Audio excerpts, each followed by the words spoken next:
साल की उम्र में मैंने शराब पी। 17-18 साल से जो सपने पाले हुए थे वो 1 मिनट में टूट के गिर गए, छिन्न भिन्न हो गए। नतीजा ये हुआ कि 24 साल की उम्र तक तो मैं अपने दिन की शुरुआत शराब पीने से कर रहा था। उसके बाद अगले 4 सालों में मैं 7 बार और रिजेक्ट हुआ आमी। वो जो 30-35 दिन का समय था उसने मेरी जिंदगी बदल दी।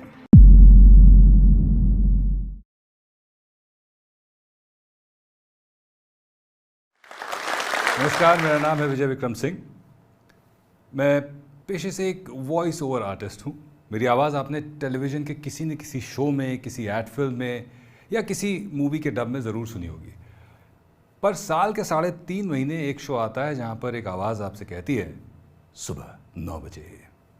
जोश टॉक्स के बॉस ने विजय विक्रम सिंह को कन्फेशन रूम में बुलाकर उनको ये आदेश दिया कि वो कहानी अपने ऑडियंस के साथ शेयर करें। वो मेरी आवाज़ है। अब ज़रूर पहचान गए होंगे आप। मैं बिग बॉस में नरेशंस करता हूँ, नरेटर वॉइस ओवर हूँ मैं। इसके अलावा कई सारे रियलिटी शोज़ में भी मैं नरेशंस करता हूँ। पर मैं इसलिए यहाँ नहीं खड़ा हूँ क्योंकि मैं एक वॉइस आर्टिस्ट हूँ या मैं हिंदुस्तान के सबसे बड़े रियलिटी शो के साथ जुड़ा हुआ हूँ। मैं इसलिए आपके सामने खड़ा हूँ क्योंकि इस सफलता के पीछे एक कहानी है। कहानी है गिरने की, कहानी है मुंह के बल गिरने की, कहानी है चोट खाने की, कहानी है उस चोट को अपनी स्ट्रेंथ बनाने की। तो ये कहानी आपके साथ शेयर करने के लिए आज मैं यहाँ पर खड़ा हूँ। मेरा जन्म कानपुर में हुआ, मेरी शिक्षा दीक्षा कानपुर में ही हुई।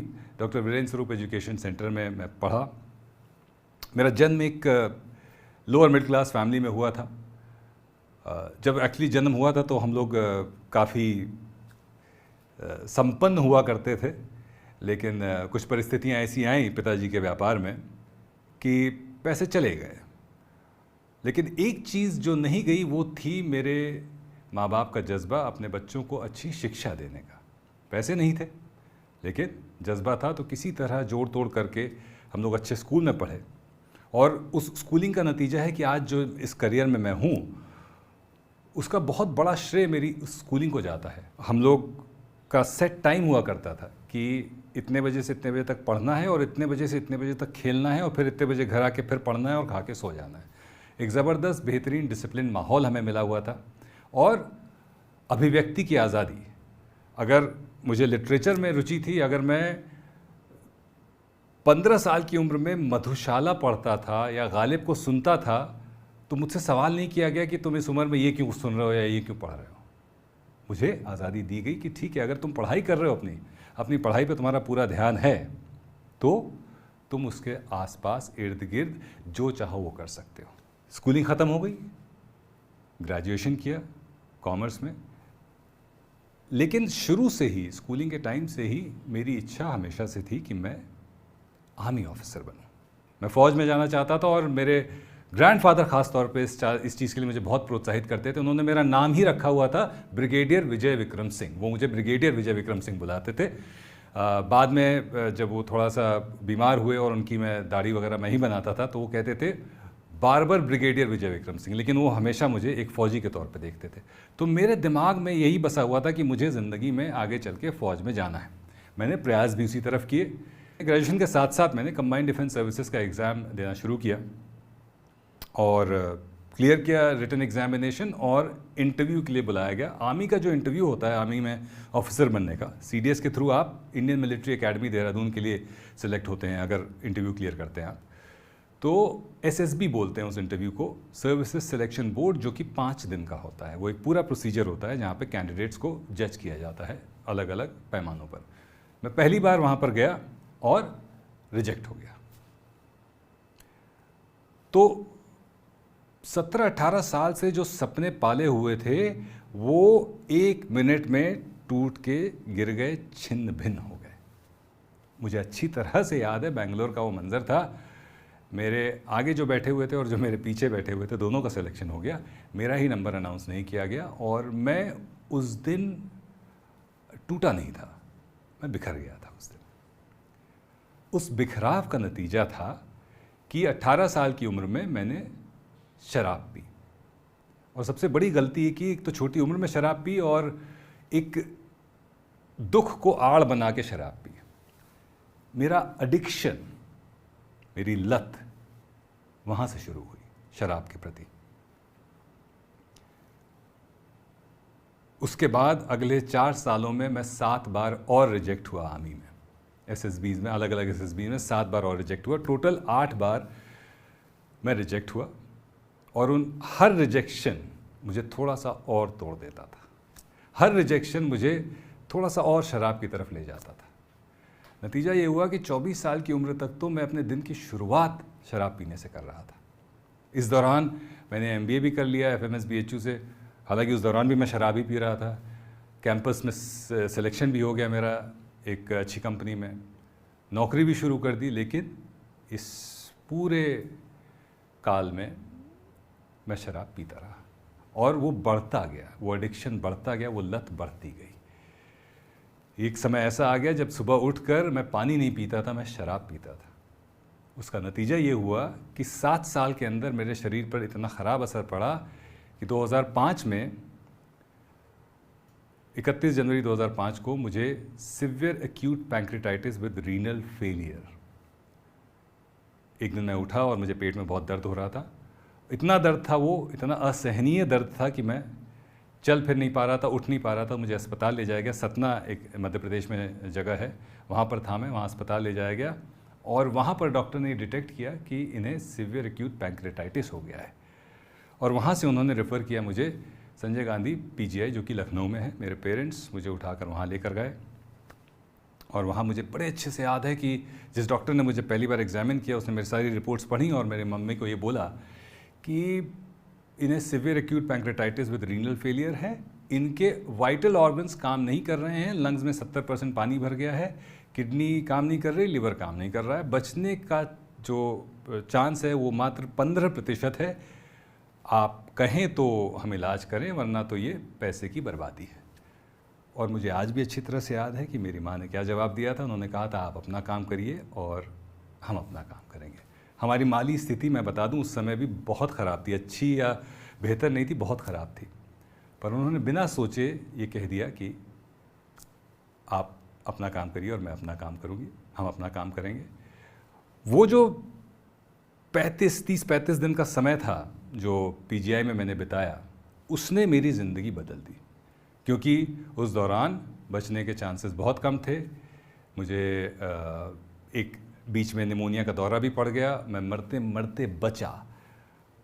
और उस पूरे फेज़ ने मुझे, जिसे अंग्रेज़ी में कहते हैं इंट्रोस्पेक्ट, अंदर झांकने का मौका दिया और मुझे समझ में आया कि मैं क्या कर रहा था। मैंने अपने आप से पूछा कि मैं ये क्यों कर रहा था। फिर मैंने अपने आसपास अपने परिवार को सफ़र करते देखा, उनकी दुर्गति देखी मेरी वजह से। उन 35 दिनों में उनका क्या हाल हुआ ये मैं बयान नहीं कर सकता। ईश्वर की कृपा थी और शायद माँ बाप की मेहनत और परिवार की मेहनत थी कि मैं बच गया। एक दिन ऐसा हुआ कि डॉक्टर आए और उन्होंने देखा और उन्होंने कहा अरे ये तो किडनी थोड़ा सा रिस्पॉन्ड कर रही है, थोड़ा सा काम करना उसने शुरू कर दिया है। और वहाँ से मुझे डायलिसिस से हटा लिया गया उस दिन के बाद से।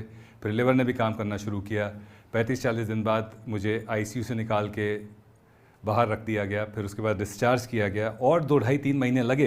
इस दौरान एक वाक़या हुआ, ये जो समय मैंने अस्पताल में गुजारा, इसमें एक वाक़या हुआ जो मुझे आज तक डिस्टिंक्टिवली याद है। इतना याद है कि मुझे लग रहा है जैसे वो मेरे सामने अभी भी घटित हो रहा है। और उसको मैं अपना लाइफ चेंजिंग मोमेंट कह सकता हूँ। मैं अपने पेरेंट्स का सहारा लेकर एक खिड़की तक गया। उस दिन पहली बार तकरीबन 30 दिन के बाद मैंने सनलाइट देखी, सूरज की रोशनी देखी, और वो ऐसा लगा जैसे कि एक नई ज़िंदगी की रोशनी है। उस रोशनी ने मुझे एहसास दिलाया कि अभी तक सब कुछ अच्छा हो रहा था, सिर्फ मैं अपनी नकारात्मक सोच का शिकार था। उस दिन मुझे ये एहसास हुआ कि मेरी छोटी सी गलती की वजह से, मेरी छोटी सी गलती की सज़ा मैं अपने आसपास वालों को दे रहा था। और उस दिन मुझे एहसास हुआ कि मैं सबसे ज़्यादा इनजस्टिस अपने और अपने परिवार वालों के साथ कर रहा था। उस एक पल ने मेरी सोच बदल दी और उस एक बदलाव ने मेरी ज़िंदगी बदल दी।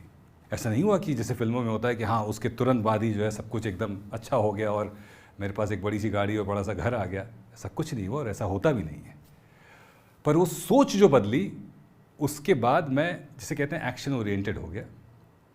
मुझे ज़िंदगी में सब कुछ पॉजिटिव दिखाई देने लगा। मैंने एफ़र्ट करना ज़्यादा शुरू कर दिया। उसी का नतीजा था कि उसके कुछ दिनों बाद मेरी सरकारी नौकरी लग गई। मैं बॉम्बे आ गया। बॉम्बे आकर किसी ने मुझे कहा कि आपकी आवाज़ अच्छी है और आप इस पर काम करिए। हालांकि मेरा पहला रिस्पांस ये था कि हाँ मैं गाना नहीं गा सकता, क्योंकि मुझे बिल्कुल भी पता नहीं था कि आवाज़ के साथ ये भी किया जा सकता है। तब उन्होंने मुझे बताया कि वॉइस ओवर्स नाम का एक करियर है जिसमें आप जा सकते हैं, आपकी आवाज़ बहुत अच्छी है, आपको आवाज़ पर काम करना होगा। ऐसा नहीं है कि उन्होंने कहा और बस अगले ही दिन मैंने स्ट्रगल करना शुरू कर दिया। लाइफ में रिस्क लेना ज़रूरी है, पर कैलकुलेटेड रिस्क होना चाहिए। ऐसा नहीं है कि आप ब्लाइंड टर्न ले लें कि बस अब मुझे कूद पड़ूंगा, या तो मर जाएंगे, या तो इस पार हो जाएंगे, या उस पार हो जाएंगे। तो मैंने भी वो कैलकुलेटेड रिस्क लिए। उसके बाद स्टडी किया, फिर क्राफ्ट पर काम किया, अपने ऊपर काम किया, अपनी आवाज़ पर काम किया, इसके बिजनेस साइड को समझा। और फिर 2009 में thanks to my wife Geetanjali, उनके सपोर्ट की वजह से, क्योंकि मैं तैयार तो हो गया था पर वो फाइनल स्टेप नहीं ले पा रहा था। वो फाइनल स्टेप उन्होंने कहा कि जो करना है कर लो। और ये जो एक लाइन थी, जो करना है कर लो, इसने मुझे इतनी शक्ति दी कि ठीक है, अब मैं अपना एक सेट करियर छोड़कर, जिसे कहते हैं अनचार्टर्ड टेरिटरी, एक ऐसी जगह जहाँ के बारे में मुझे कुछ पता नहीं है कि वो सही होगा कि नहीं। हालांकि मैंने अपनी रिसर्च कर ली थी, मुझे पता था कि ये चीज़ें हो सकती हैं, पर वो होंगी कि नहीं इसका भरोसा नहीं था। वो एक रिस्क तो रहता है। वो रिस्क मैंने लिया। उस रिस्क ने मुझे यहाँ तक पहुँचा दिया कि मैंने अपने अंदर और चीज़ें एक्सप्लोर करी। मैंने अपने अंदर के अभिनेता को पहचाना और 2018 से जो है मैंने एक्टिंग करनी शुरू करी। फैमिली मैन सीज़न 1 और 2 में आपने मुझे देखा होगा, मिर्ज़ापुर 2, ब्रीड 2, और अब स्पेशल ऑप्स में भी आप मुझे देखेंगे। तो धीरे धीरे आवाज़ दिखेगी भी। और यहाँ तक जो मैं आ पाया हूँ, उसके कुछ छोटे छोटे पॉइंटर्स हैं जो मैं आपसे शेयर करना चाहता हूँ। एक है, फेलियर को एक नेगेटिव इमोशन की जगह एक पॉजिटिव इमोशन की तरह देखना। देखिए, सक्सेस जो है ना आपके ईगो को बूस्ट करती है। जितना सफल होते जाएंगे उतना अंदर झांकना कम होता जाता है। बीच बीच में अगर फेलियर आता है ना, तो आपको अंदर झांकने का मौका देता है। तो जब भी इस पूरे 12 साल के दौरान मुझे असफलता हाथ लगी या रिजेक्शन मिला, मैंने अपने अंदर झांक कर देखा और अपने ऊपर और काम किया। दूसरी चीज़ जिसने मुझे बहुत मदद करी यहाँ तक पहुँचने में, वो थी एक्सप्लोरेशन। अपने आप को एक्सप्लोर करें। अगर कोई चीज़, जो जिज्ञासा अगर कोई मेरे मन में आई, तो मैंने उसको दबाया नहीं, अपने अंदर के बच्चे को ज़िंदा रखा और उसको पनपने दिया। कहीं ना कहीं तो ले ही जाएगा वो कहते हैं ना कि क्यों डरें कि क्या होगा, कुछ नहीं होगा तो तजुर्बा होगा। तो उस तजुर्बे को लेने की चाह ने इस सफ़र को बड़ा ही मज़ेदार बना दिया। डॉक्टर हरिवंश राय बच्चन की एक पंक्ति जो मैंने अपने जीवन के साथ जोड़ रखी है, मन का हो तो अच्छा, मन का न हो तो और भी अच्छा। क्योंकि उनका कहना है कि जब मन का नहीं होता है ना, तो ईश्वर के मन का होता है और वो अच्छा ही होता है। तो ये एक पंक्ति अपने साथ बांध कर रखिए, इसको अपने जीवन का सूत्र बना लीजिए। यकीन मानिए,